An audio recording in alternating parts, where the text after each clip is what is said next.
Hello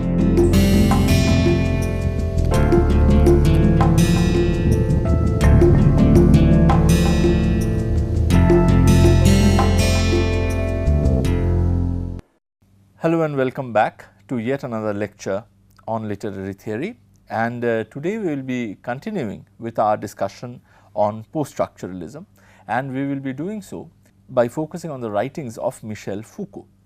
Now, we have already seen how the linguistic turn, by the time it reaches post-structuralist scholars like Roland Barthes, starts getting a political tone, a political nuance, and we also found this political nuance informing Derrida's strategy of deconstruction, for instance. But the political texture of language use was perhaps best explored by Michel Foucault, and it was best exemplified by Michel Foucault's analysis of discourse. It is this concept of discourse that will form our central preoccupation in today's lecture. But before we move on to the concept of discourse and its relation to power politics, let us familiarize ourselves with some biographical details about Foucault.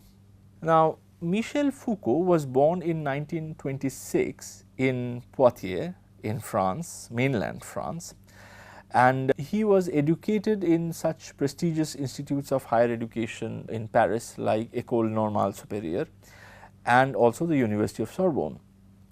He held several diplomatic posts across the world before returning to academics as a teacher, and his longest association was with the Collège de France, where he was a professor of history of systems of thought. Now, Foucault was also sadly one of the earliest victims of AIDS in France, and he died in 1984 at the age of 57. His book, titled Folie et Déraison, whose title has actually been translated variously in English as The History of Madness or as Madness and Civilization, established Foucault's reputation as one of the major intellectuals in the early 1960s, and this reputation grew with almost every subsequent publication like The Birth of the Clinic, The Order of Discourse, The Archaeology of Knowledge, Discipline and Punish, The History of Sexuality. And these are the titles that I just mentioned. These are just some of the more well-known works which were published during his lifetime. Indeed, a large collection of his lectures delivered in Collège de France are still in the process of being compiled and published in the form of a series, and therefore for the academic world at large, Foucault's writings still remain living archive. Like his contemporary Jacques Derrida, Foucault is a wonderfully eclectic scholar. If you read his writings, you will be amazed by the kind of eclecticism, the kind of variety that you find there. And like Derrida, he too put forward a number of novel ideas which are now in use in various different academic fields like philosophy, literary studies, history of sciences, sociology, and so on and so forth. But then, like in our lecture on Derrida, we would not try to arrive at a comprehensive picture of all of these ideas, because given the time restriction, the result will only be a superficial understanding of Foucault. What we would do is we would rather approach Foucault as a post-structuralist, which means that we will primarily focus on those aspects of Foucault which directly relates to the discussion on things like the author, text and language, which we had initiated with our lecture on Ferdinand de Saussure. I think the best way to see how Foucault built on the structuralist / post-structuralist tradition while simultaneously critiquing it is to start with his 1969 essay titled "What is an Author?" Now, if you remember our lecture on Barthes, you will know that Barthes had famously announced the death of the author as a subject who stands outside the text and pours meaning into it. Because for Barthes, who was working along the lines of structuralism, language that formed a text was a self-contained structure whose meaning-making process depended upon the internal relations of its constituent parts. The author, as far as Barthes is concerned, is a bourgeois fiction. And Derrida too, as we saw in our previous lecture, worked with the assumption that there is no external author figure who acts as a transcendental signified and who fixes the meaning within the language of a text, while himself remaining above and beyond the text. And indeed, Derrida argued that the absence of such an author figure, of such a transcendental signified, who can fix the meaning of signifiers within a text, actually results in an interminable interplay of meanings, which he referred through the novel concept of différence. Now, Foucault, in his turn, approaches the issue of author and authorship through a completely different lens, through a completely different question that he poses. And the question is that even if we agree that the author as a subject is merely a bourgeois fiction, then why is such a fiction necessary? In other words, if the author is required as a concept within certain specific socio-cultural and political milieus, then what guides that requirement? Even more simply put, why do we need the author? Foucault answers this question by first noting the fact that the name of the author represents a special kind of a proper noun, which incorporates two different functions. The first function is of designation and the second function is of description. So, the function of designation, for instance, is something that the author's name shares with any other proper name. For instance, my name is Shayon, and whenever that name is uttered, it amounts to a gesture. It amounts to a pointing of finger towards me, the human subject, right? Similarly, if I say William Shakespeare, that name too will function as a gesture which points to a specific human subject who existed as a real historical figure at a particular time and a particular place. When people like Barthes and Derrida questioned the relationship between the author and the text, what they were doing was that they were questioning the existence, or I should say the relevance, of this real historical figure as far as the meaning making process of the text is concerned. But even if we set this designative function of the author's name aside, we are faced, as Foucault shows us, with the idea of author as a descriptive category. In other words, if we refer to the author William Shakespeare, for instance, what we have in mind is not simply the identity of a person, but also a description of a particular body of writing. This understanding of the author William Shakespeare as a descriptive category, for instance, will change if we come to know that the sonnets that goes under the authorship of Shakespeare, the cluster of sonnets which are attributed to Shakespeare, are actually poems written by someone else. And in that case, even if the real historical person designated by the name William Shakespeare remains the same, our understanding of the author William Shakespeare is bound to change.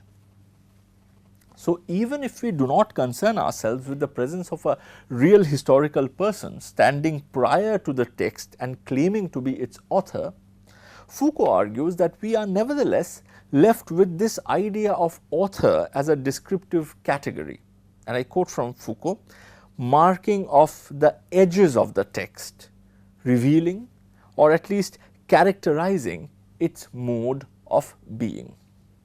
Now, this descriptive aspect of the author is therefore distinct from and independent of the idea of author as a subject. And to make this distinction clear, Foucault refers to this descriptive aspect of authorship as the author function. Now, note here that whereas the author as a human subject stands outside the language or discourse of his text, the author function is integral to the textual discourse and actually emerges from within it. To understand this, let us understand some of the features that Foucault ascribes to the author function. When we approach the name of William Shakespeare as an author function, for instance, what it allows us to do is to identify a group of text as a single, coherent and connected category, and it does so in at least 4 different ways. For instance, if we were to judge whether a particular piece of writing belongs to the category of Shakespeare's work or not, we try and see whether its literary value matches with the other works that are known or that are ascribed traditionally to Shakespeare. And in this, the assumption is that the name Shakespeare represents a constant level of literary value. We also see if the particular piece of writing under consideration coheres with the doctrines professed in the writings that are otherwise attributed to Shakespeare or not. And in this, we assume that the name of the author, in this case Shakespeare, represents a field of conceptual or theoretical coherence. Thirdly, we also note, while judging whether a piece can be ascribed to Shakespeare or not, whether it matches with the stylistic conventions that are otherwise followed in Shakespearean works.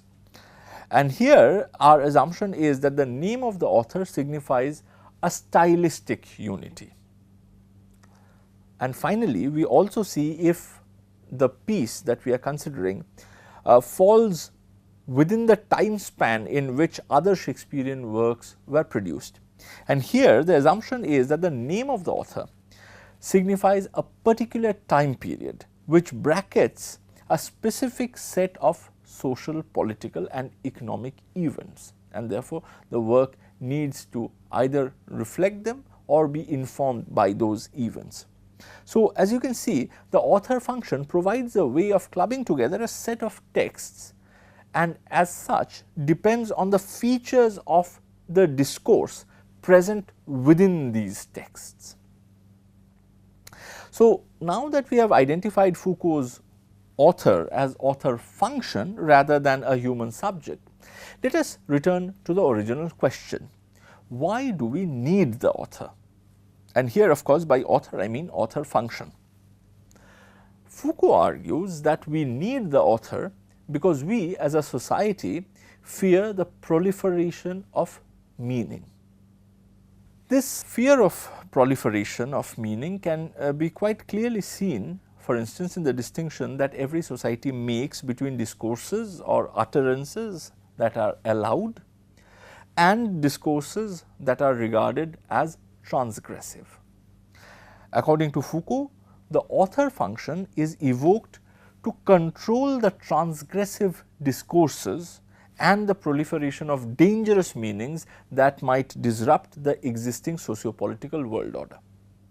And to understand this through an example, let us take the story of Mansur Al-Hallaj. Now, Al-Hallaj was a Persian Sufi saint of the late 9th and early 10th century, and he is best known for his utterance Ana al-Haq. Now, in Arabic, this phrase ana al-haq literally translates into I am the truth. But the word al-haq in the Quran is used as one of the names of Allah. So, the phrase ana al-haq can also be understood as meaning I am Allah.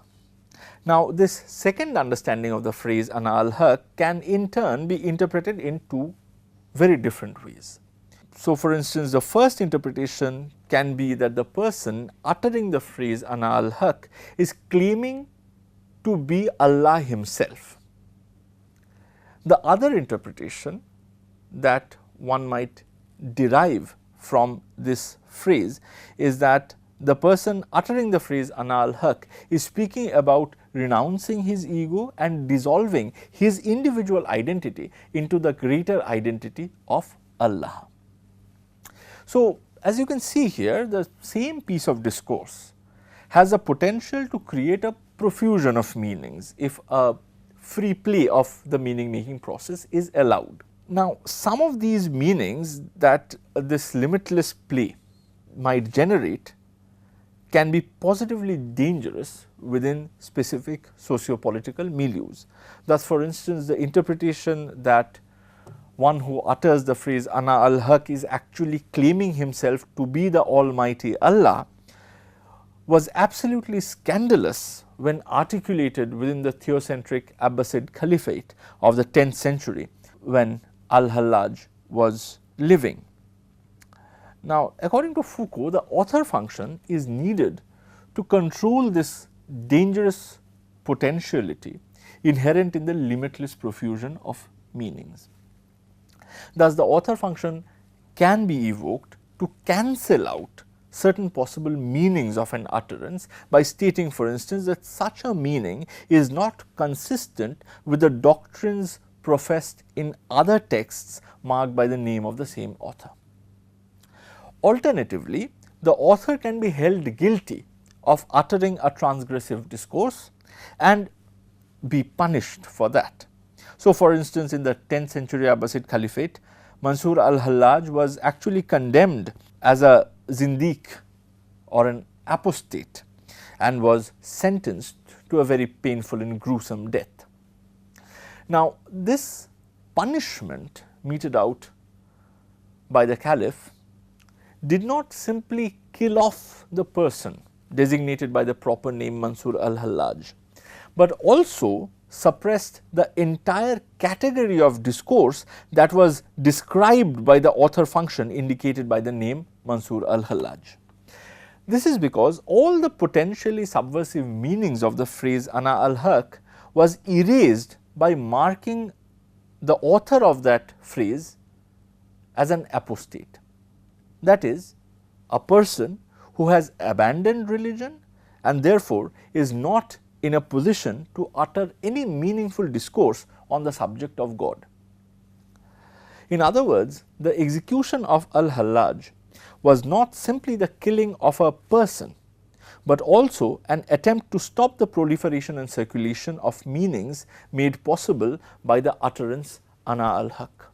Now, I have presented here a very selective reading of Foucault's essay What is an Author, and if you find some of the arguments that I have mentioned here to be interesting, then I would definitely recommend that you go and read the full text of the essay. It is really a very interesting piece. But even with the selective reading that we have in front of us, I would like to point out to you how Foucault intervenes into the field of structuralism, post-structuralism by introducing the aspect of political power. So, in our lectures on Barthes and Derrida, we had seen how a language structure can produce an infinity of meaning. But what Foucault tells us through his elaboration on the need for the author function is that this infinity of meaning within any particular social milieu is limited by a political power structure. As the story of Mansur Al-Hallaj shows, there are ways in which certain discourses are regularly suppressed or denied meaning within a particular society. Indeed, Foucault provides a wonderful exploration of how the meaning making process is controlled and limited to allow only certain socially and politically sanctioned meanings to finally emerge. In the remaining part of this lecture, we will focus on this particular act of Foucault's scholarship. Now, some of you might have noticed that in this lecture on Foucault, I have been repeatedly using the word discourse, and as I mentioned in my introduction, discourse forms a very crucial part of Foucault's writings, but discourse is also a very commonly used word. Yet when we encounter this word in the writings of Foucault, we encounter it in a very specialized sense. So, in order to understand Foucault's theory about how the meaning making process underlying a discourse is limited and controlled within specific socio-political milieus, let us try first to understand the word discourse in its most simplest and mundane form, and then we will gradually build up from there. So, if you consult a dictionary, you will see that a dictionary defines discourse as a set of meaningful statements. Meaningful statements which might be made orally, but also which might appear in a written form, and they can be meaningful statements on any given topic. So, again, the simplest definition of discourse that you will find in a dictionary is that a discourse is a set of meaningful statements made orally or in writing on any particular given topic. And this means that in the language of structuralism, with which we have now developed a familiarity, discourse means something like a parole, that is a concrete piece of language use. Foucault claims that there are certain deep-seated regulations which structure and limit the creation and circulation of discourses. And here I am not talking about the structuring principle of langue, because even while following the structuring principle of langue, we can theoretically say or write an infinite number of things. But what Foucault says is that though this might be possible in theory, this infinity, in practice the number of meaningful statements that we can make is actually strictly limited by certain factors.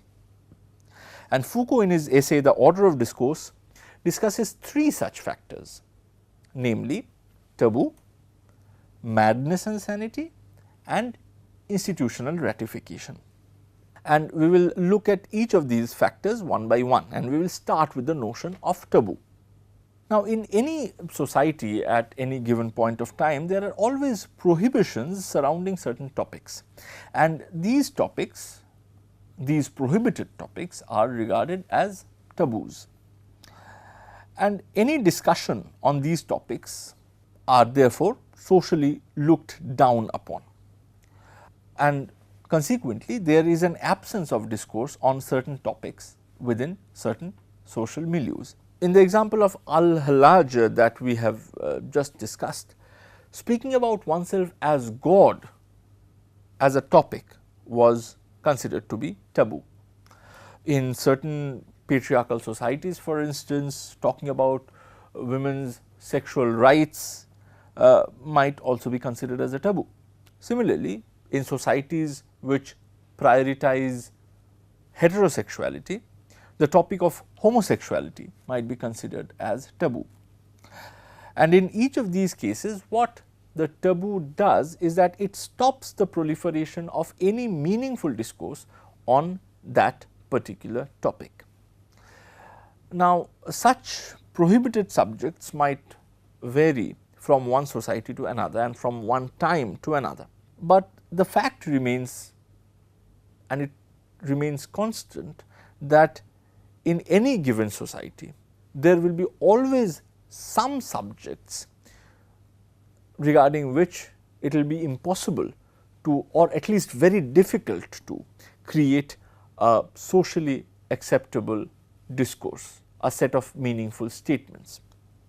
Thus, though in theory the topics on which we can have a discourse is infinite, in practice we can talk or write about only certain things, and certain things are best left aside. No meaningful discourse would be entertained by the society on those specific topics. Now, apart from taboo, the notion of madness and sanity also acts as another factor limiting the possibility of discourse. For instance, if I say the elephants are flying in the air, most probably I would be taken as a mad person. And what this will do to my utterances is precisely what the categorization of Mansur Al-Hallaj as an apostate did to his utterances on God. It will all be made meaningless.